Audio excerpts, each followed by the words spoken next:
is going on, everyone? It's your guy Cole Jackson back here on Road Graders, powered again today by BetUS, and we're going to be diving into this Ravens-Browns matchup, starting with what is probably the biggest storyline, and that is the fact that Deshaun Watson is out for the rest of the year, and the Baltimore Ravens will be seeing Jameis Winston in this matchup. I think this is a critical piece. You guys need to know about this. And I think there's a really interesting storyline here within the film and within the type of player Winston is that's going to change the way this game goes. So that's what we're going to be diving into. If you guys are excited for this weekend's matchup, do me a favor, hit that like button, hit subscribe if you're new here, drop a comment down below with your score prediction. I want to hear from you guys. Before we jump into it, you can use promo code YouTube150 over at BetUS right now to get 150% sign up bonus. You can get 125% on your next two deposits. More money in your wallet, more money, bigger bets, more winnings. I'm taking a look at some of the props in the Ravens-Browns matchup. Lamar Jackson over-under set at 205.5 passing yards. Derrick Henry at 92.5 rushing yards. And a real sneaky one is 3.5 receiving yards. I honestly think all three of those could hit the over. I don't know what it is. I know this is the Browns defense. They're a solid defense. I know it's an AFC North divisional game, but this Ravens offense, I don't know how you bet against them right now. So what I want to take a look at here, because I think what the key thing is taking a look at the way Deshaun Watson was throwing the football and really focusing on this number here.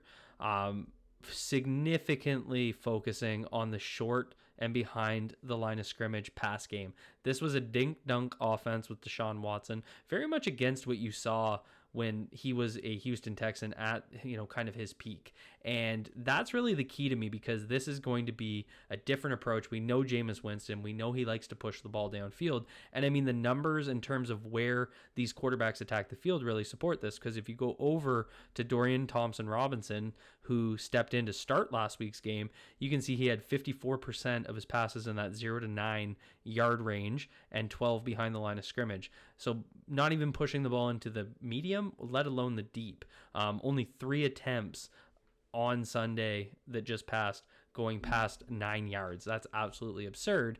And then Jameis Winston this year, obviously we're dealing with a small sample, but in just his attempts, he threw 8 past the 10-yard line and only 3 short. Now, they were, obviously, this was in like the 2-minute drill at the end of the fourth quarter. He's pushing the ball downfield, trying to score in a comeback against the Bengals. I get it. But even if you go back to previous seasons, we go back to 2021 when he started 7 games for the New Orleans Saints. You can see right here only 36.6 short. You see that 22% medium and 13% deep. So obviously much more prone to pushing the ball downfield. And then when we go back to him as a starter, which he hasn't been a full-time starter since he was with the Bucs, 28% in the medium range, 15% deep, only 35% short. So that is really the difference with Jameis Winston, and that's what we're going to see. We're going to see that tendency to push the ball downfield, take risky throws, and I mean, you can see it right here in his touchdown to interception numbers. We know what we're getting with Jameis Winston. We're going to get a guy that's going to go for those big throws,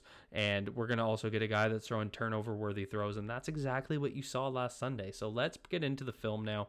We're looking at pretty much all of his throws. I did cut out a few that I didn't think really showed us much, but we're going to start here on 1st and 10, and you're going to kind of see nice little check down. This is on 2nd and 10, my apologies. So he's going to read the left field. He's going to see the Browns setting up basic cover 4 here. You can see the 4 DBs dotting the deep. They're 10 to go, so they're just going to kind of use that second level to take away the sticks. They're covering their deep end here, and so he's just going to adjust and hit his check down. Good decision making there. Not a lot on that, but just seeing that he does have the ability to hit his check down. Now we get to 3rd down on the very next play.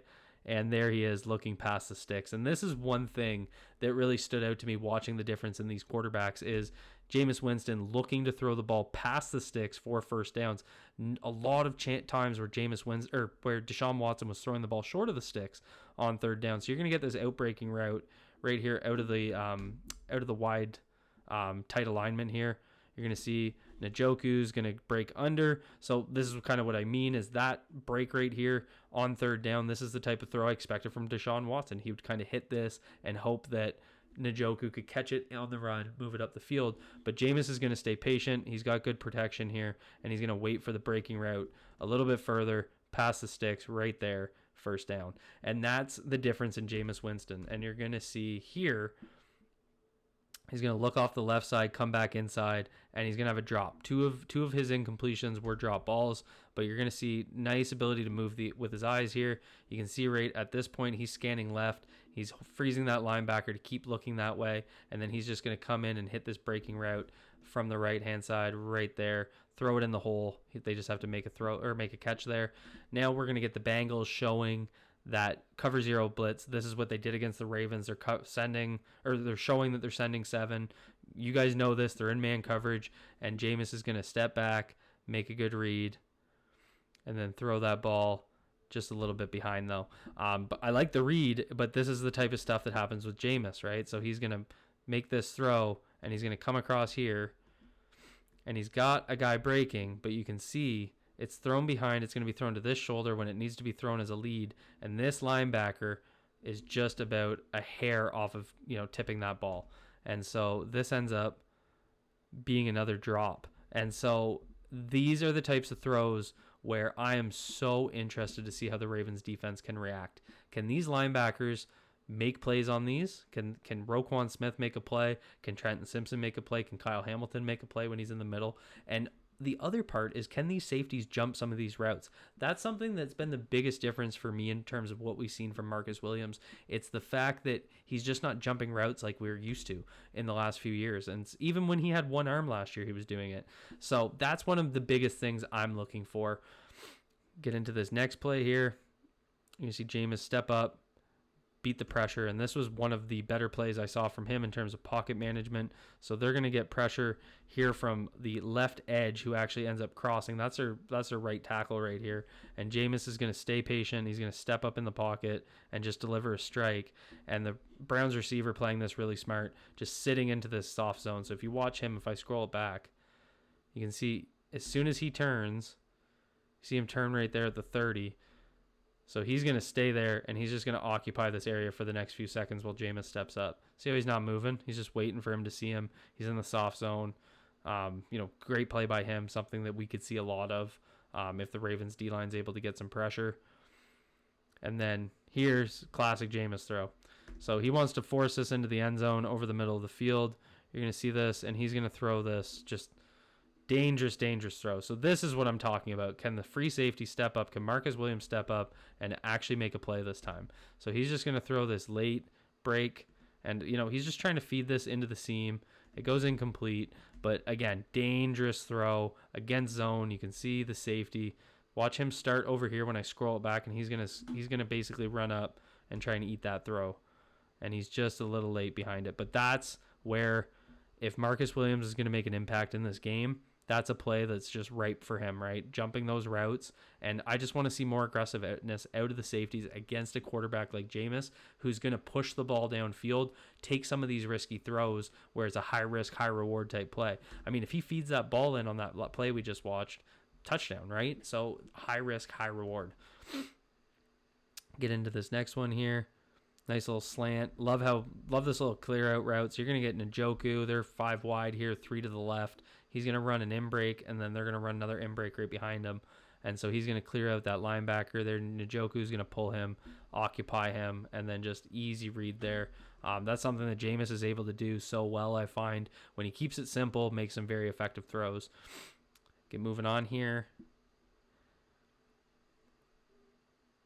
And again, another throw that's kind of in same type of theme as we've seen on these last couple plays before the one we just watched. So he's going to throw this up. And again, he's going to just... This one kind of confused me. I don't know if he's trying to hit Njoku or if he was trying to hit the player in the back here. But again, we're throwing this right in the middle of the field. Tight coverage here. Safety at the back. And you can see the safety almost comes in. But Njoku, I think, tips this.